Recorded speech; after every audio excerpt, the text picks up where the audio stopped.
Bart quietly zipped up the tent. While no one was looking, he took all the presents. Unfortunately, Bart bumped right into Chief Clancy on patrol. He arrested Bart and sent him to juvenile court. The judge sentenced Bart to 6 months in juvenile detention. This time, Bart was truly scared. Juvie? Please, Judge, you can't. The chief forcibly took Bart away, but Marge grabbed him just in time. No, you're not going to take my baby to jail. Because juvie was filled with blatant bullying. With Bart's physique, the only way to survive here was to get bullied. Bart originally thought the girls' section would be safe, but the girls here were not to be messed with either. They teamed up and tied Bart's hands together with a hair tie. Gina was the leader here. She pulled out a knife and slashed at Bart. His clothes were instantly shredded to pieces. Bart cried to his family about his miserable experience. Looking at poor Bart, Homer couldn't bear to see his son suffer, so he applied for a job as a juvie guard. Bart was getting bullied as usual, when Homer suddenly appeared wearing a uniform. If you're gonna pick on someone, why don't you pick on someone much bigger than you with a gun?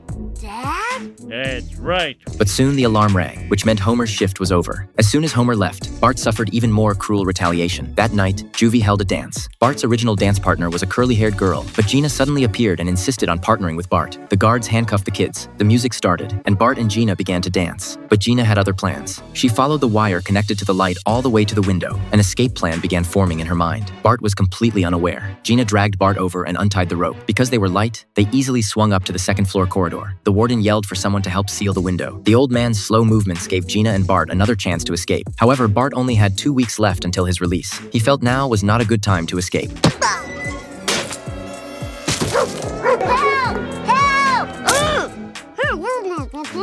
Gina threatened Bart that if they got caught, she would pin all the blame on him. The news of Bart's prison break was quickly reported. His family was shocked to hear the news. Homer immediately went out to look for Bart. The next day, Bart and Gina went to a blacksmith shop. This highly skilled blacksmith was able to forge a perfectly matching handcuff key from a large chunk of iron. Bart and Gina's handcuffs were successfully unlocked. They happily hugged each other to celebrate. But just as they were saying goodbye, Gina punched Bart hard and then ran away.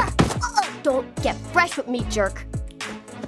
After walking a short distance, Bart found Gina sitting alone on a tree stump, crying. Bart asked her why she didn't go home. Gina finally admitted that she had no family at all. An enraged Gina tackled Bart to the ground, and the two started wrestling. Just then, Chief Clancy found them. Surprisingly, Gina took full responsibility for the escape. As a victim, Bart was granted early release. Watching Gina walk away, Bart felt a special connection forming between him and this strange girl. When Gina returned to prison, the Simpson family had already prepared a massive feast for her. I thought you might want to have a nice family dinner.